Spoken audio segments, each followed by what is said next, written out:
Mis queridos hermanos, os pido que imploréis al Señor mientras os hablo en los próximos minutos, porque lo que tengo que deciros es importante para toda alma viviente sobre la faz de la tierra. Se ha hablado mucho sobre la resurrección en estos días que preceden a la Pascua, y aunque es imposible comprender plenamente su significado, la realidad de este hecho no debe alejarse nunca de nuestros pensamientos.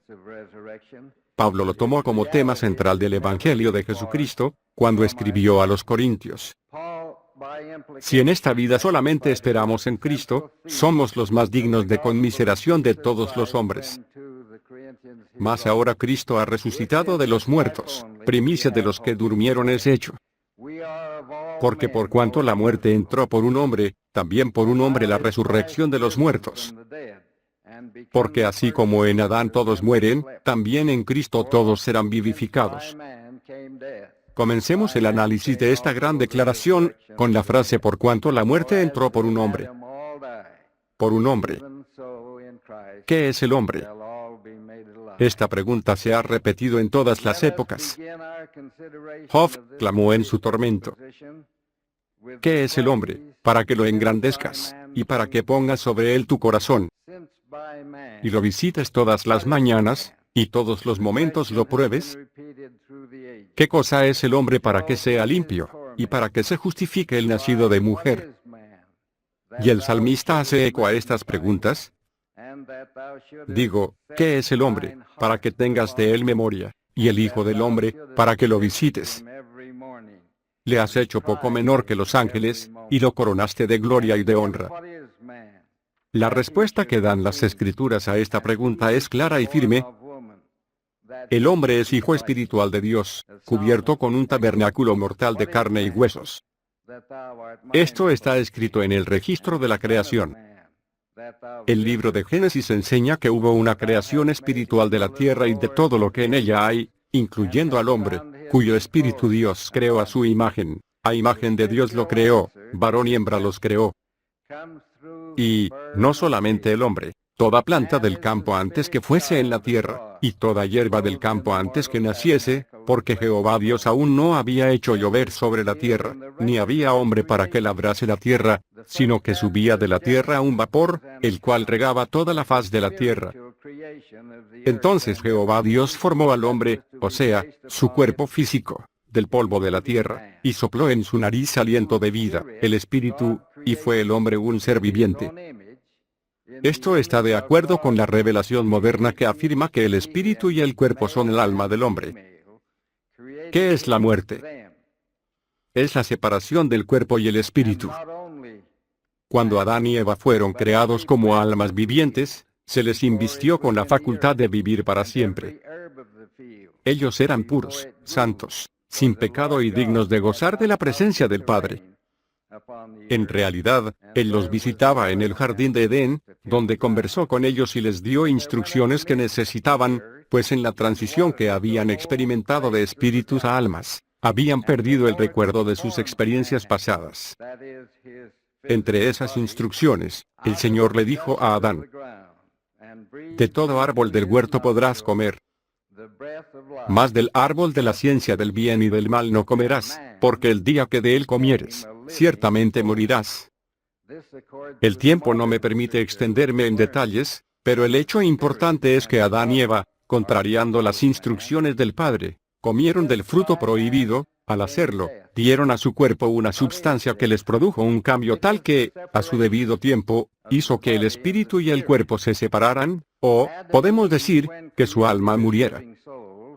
Por herencia, la pena por el quebrantamiento de este mandamiento cayó sobre toda la posteridad de Adán, de ahí que la muerte entró por un hombre.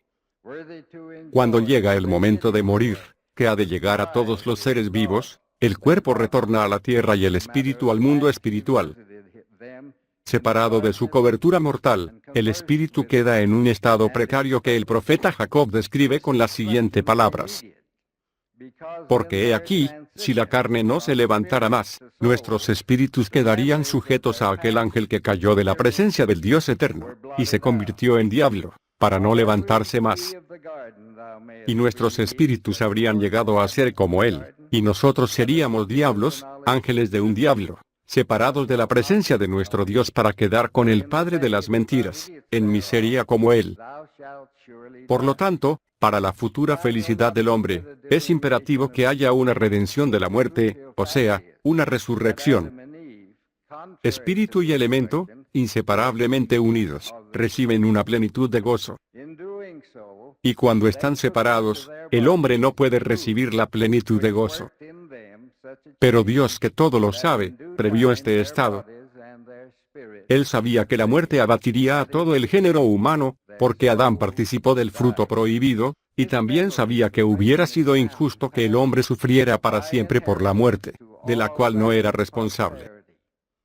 Por lo tanto, proveyó una redención por medio de la muerte y la resurrección de Cristo.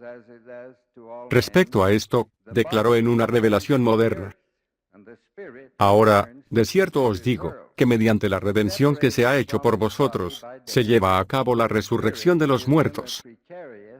Y el espíritu y el cuerpo son el alma del hombre. Y la resurrección de los muertos es la redención del alma. Y la redención del alma viene por medio de aquel que vivifica todas las cosas. O sea, por medio de Cristo. Ahora bien, ¿quién es Jesucristo, y por qué pudo Él introducir la resurrección, cuando ningún otro hombre ni todo el género humano junto pudo hacerlo? Las Escrituras nos dan la respuesta. La persona espiritual de Jesucristo es linaje de Dios al igual que todas las personas, y en este aspecto Él no difiere de los demás hijos del Padre Eterno. Pero, en cambio, es diferente en el hecho de que los cuerpos de todos los demás seres humanos son engendrados por seres mortales, y por lo tanto, sujetos a la muerte siendo descendientes y herederos de Adán, y el cuerpo de Cristo fue engendrado por Dios, nuestro Padre Celestial, un ser inmortal. Así es que Cristo heredó de su Padre la facultad de vivir por siempre, teniendo poder sobre la vida y la muerte, como sus propias palabras lo declaran. El buen pastor su vida da por las ovejas. Yo soy el buen pastor, y pongo mi vida por las ovejas. Por eso me ama el Padre, porque yo pongo mi vida, para volverla a tomar. Nadie me la quita, sino que yo de mí mismo la pongo. Tengo poder para ponerla, y tengo poder para volverla a tomar. Siendo que el hombre quedó sujeto a la muerte, y no podía levantar su cuerpo de la tumba, Jesús vino a la tierra, y dio su vida voluntariamente para expiar por la caída de Adán, estableciendo así el poder de la resurrección. La primera evidencia de su victoria sobre el sepulcro fue, por supuesto, su propia resurrección, de la cual hay abundantes testigos. María lo vio, y habló con él. También se encontró con las mujeres que iban a comunicar a los discípulos que la tumba estaba vacía. Y ellas, acercándose, abrazaron sus pies, y le adoraron. Caminó y conversó con dos de sus discípulos que iban a Emaús. Además, apareció ante sus apóstoles por lo menos 2 veces, una, cuando Tomás estaba ausente y la otra, una semana más tarde, estando éste entre los demás, habló con ellos, les mostró las manos y pies, y a su pedido, le dieron parte de un pez asado, y un panal de miel. Y él lo tomó, y comió delante de ellos. Acompañó a 7 de ellos en la costa del mar de Tiberias.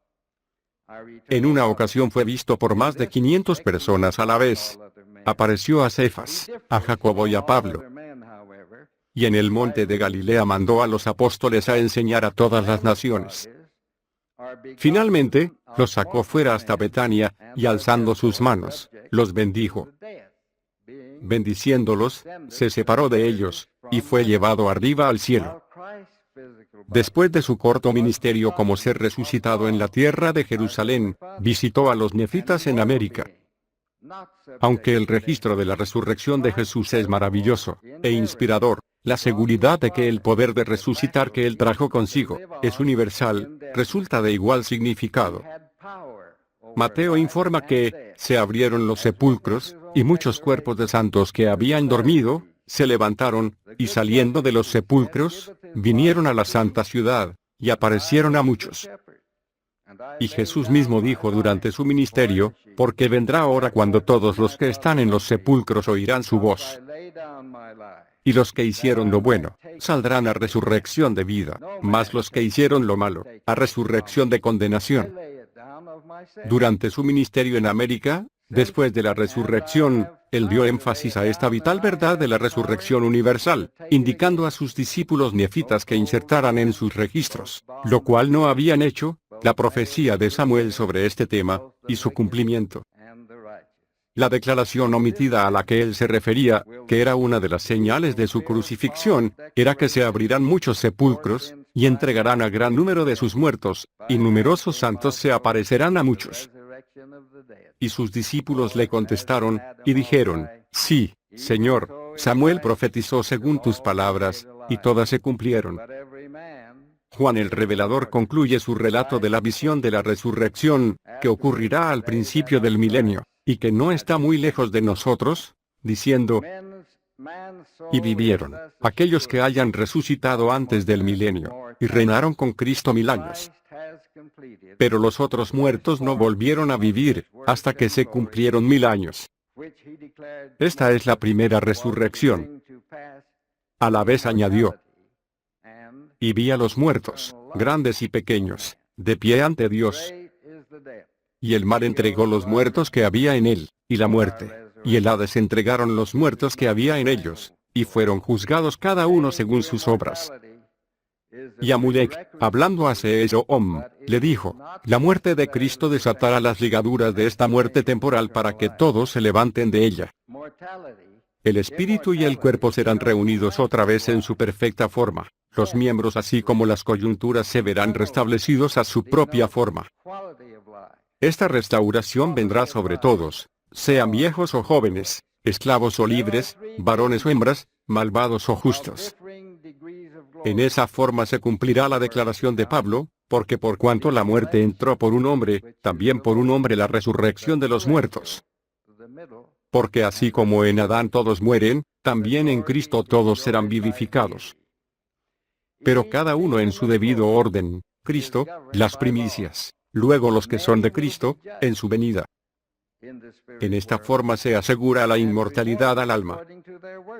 Y así ha completado Cristo la primera parte, de lo que según le dijo a Moisés, es su obra, y su gloria llevar a cabo la inmortalidad y la vida eterna del hombre.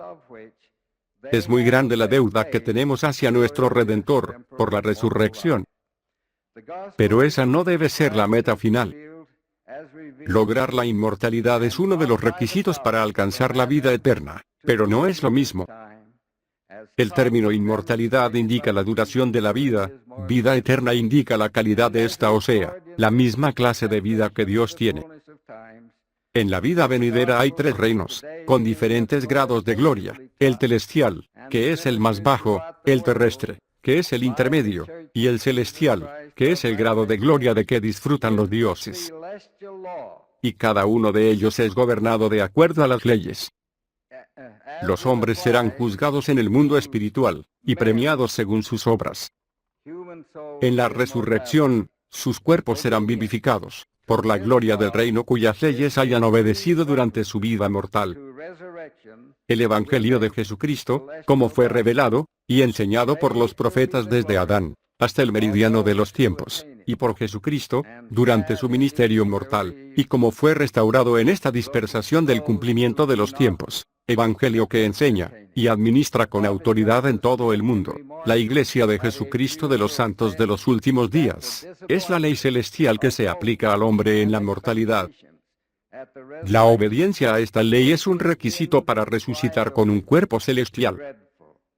Grande será la gloria de aquellos que lo logren, y ciertamente afligidos estarán los que no puedan alcanzarla. El profeta José Smith dijo durante un funeral que la desilusión de las esperanzas y expectativa en el momento de la resurrección será indescriptiblemente espantosa. Muchas de esas leyes han sido presentadas y discutidas durante esta conferencia. Que podamos ponerles atención y obedecerlas. Para concluir, deseo dejar mi testimonio personal de la verdad de estas cosas que os he declarado. Por el poder del Espíritu Santo, sé que son verdaderas. Jesucristo vive, y es el Hijo de Dios.